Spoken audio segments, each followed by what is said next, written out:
तो हिंदू तो कभी भी हिंसक हो ही नहीं सकता है।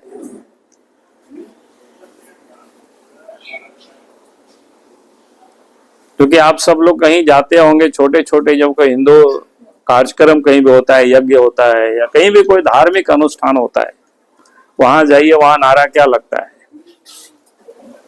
पहला लोग बोलते हैं कि धर्म की जय हो, दूसरा लोग लगाते हैं अधर्म का नाश हो, तीसरा लोग बोलते हैं प्राणियों में सद्भावना हो और विश्व का कल्याण हो।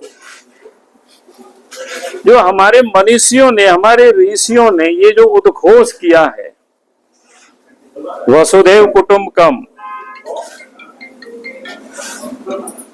ये जो हिंदू की ये मूल मंत्र है।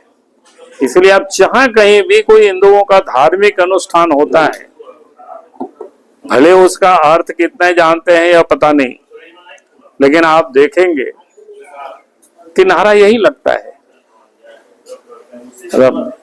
और उस हिंदू को कहना कि हिंदू हिंसक होते हैं, हिंदू झूठे होते हैं, इसलिए हम कहेंगे कि भाई देश के अपोजिशन के जो लीडर है राहुल गांधी को देश के करोड़ों हिंदुओं से या देशवासियों से उनको क्षमा मांगनी चाहिए।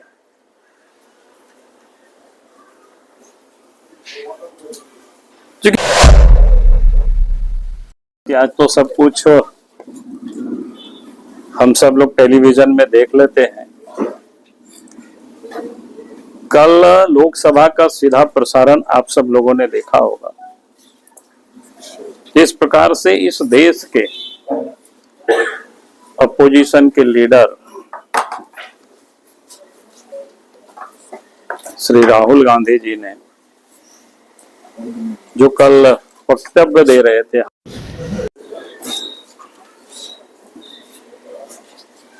लग रहा था कि उनको हाउस और सड़क में कोई अंतर उनको कुछ समझ में नहीं आ रहा था। और इसका दो कारण हो सकता है। एक तो उनकी नादानी भी हो सकता है, लेकिन मैं ऐसा नहीं मानता हूं, क्योंकि हाउस में पहली बार रहते तो हम समझते हैं कि वो नादानी होगा। 2004 से लगातार वो हाउस में रहे हैं, तो निश्चित रूप से हाउस की संचालन को और हाउस के गतिविधियों से अच्छी तरह से वो वाकिफ है, जानकार भी है। क्योंकि बहुत कुछ आदमी बता के नहीं बल्कि देख करके लोग सीखते हैं। क्योंकि उस सदन में काफी सीनियर लीडर लोग पहले भी रहे हैं, जो संसदीय जीवन का एक लंबा अनुभव रहा है। देश ही नहीं बल्कि दुनिया भी उन लोगों की बातों को सुनते रहे हैं। उन सारे लोगों के साथ वो सदन में रह चुके हैं, तो लोगों को देखे भी होंगे अच्छी तरह से। चाहे जॉर्ज फर्नांडिस हो, प्रणब मुखर्जी हो, या लाल कृष्ण आडवाणी जी हो, अटल बिहारी वाजपेयी जी हो, ऐसे उन्होंने कई लोगों को देखते आया है। हाउस में किस प्रकार से आचरण होता है, कैसे होता है, ये सारी चीजों को देखे ही होंगे। लेकिन उसके बाद भी कल जिस प्रकार से उन्होंने हाउस में आचरण किया है, पहली बात तो वह आचरण ऐसा लगा हमें देख करके कि वो जो तानाशाही का जो मानसिकता होता है वो साफ झलक रहा था।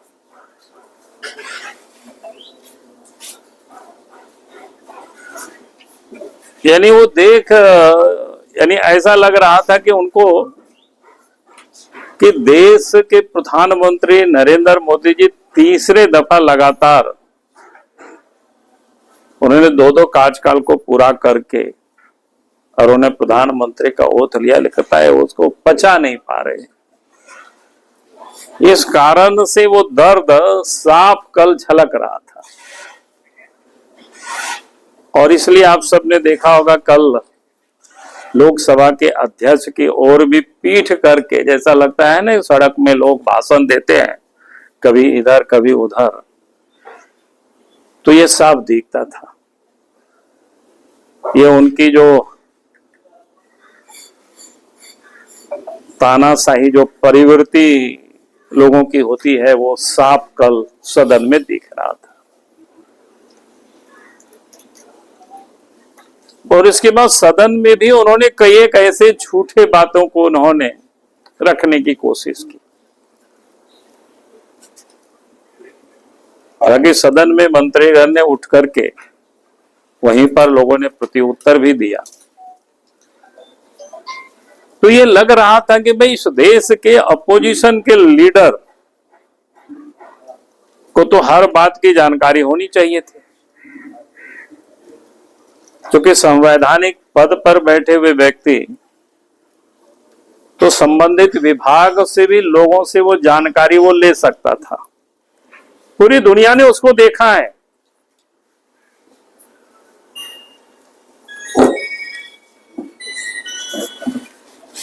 हिंदू ही एक ऐसा जाति है संसार में किसी के ऊपर कोई आक्रमण नहीं किया, किसी के ऊपर कोई हमला नहीं किया है, बल्कि इनके ऊपर हजारों वर्षों तक संघर्ष ये हमला हुए, इसको समाप्त करने की कई एक षड्यंत्र हुए, लेकिन आज भी जीवित है। आज दुनिया उस हिंदू और उस हिंदुत्व को जानने और सीखने के लिए भारतवर्ष के लोग यात्रा कर रहे हैं।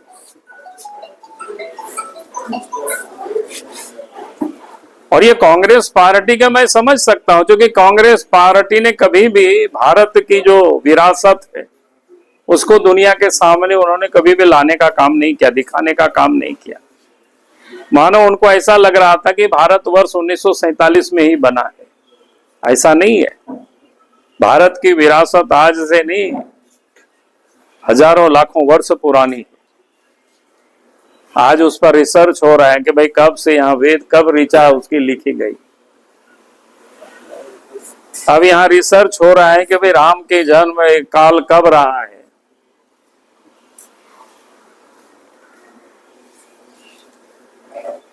क्योंकि दुनिया में और कहीं कुछ भी नहीं था उस समय, भारत में राम और कृष्ण अवतार लिए।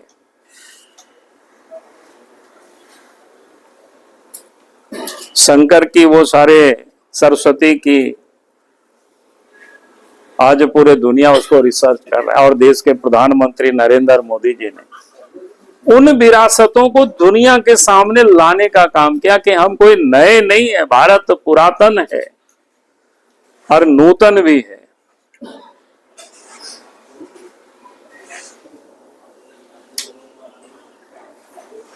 क्योंकि भारत जब विकसित था सोने की चिड़िया कहा जाता था, और उसी को लूटने के लिए भारतवर्ष में विदेशी आक्रांता आए थे, चाहे मुगल हो, चाहे अंग्रेज हो, चाहे और कोई हो। क्योंकि भारत की जो ख्याति है दुनिया भर में प्रचलित थी। यहाँ घर में ही नहीं, माँ बहनों के गले में ही नहीं, बल्कि यहाँ मंदिरों में भी स्वर्ण जड़े रहते थे। तभी तो मुगलों आकर के या विदेशी आक्रांता आकर के उस मंदिरों को तोड़ा गया, उससे जेवर बाकी सब ले गया दुनिया से। तो हमारा जो समृद्धशाली विरासत था, कांग्रेस पार्टी ने तो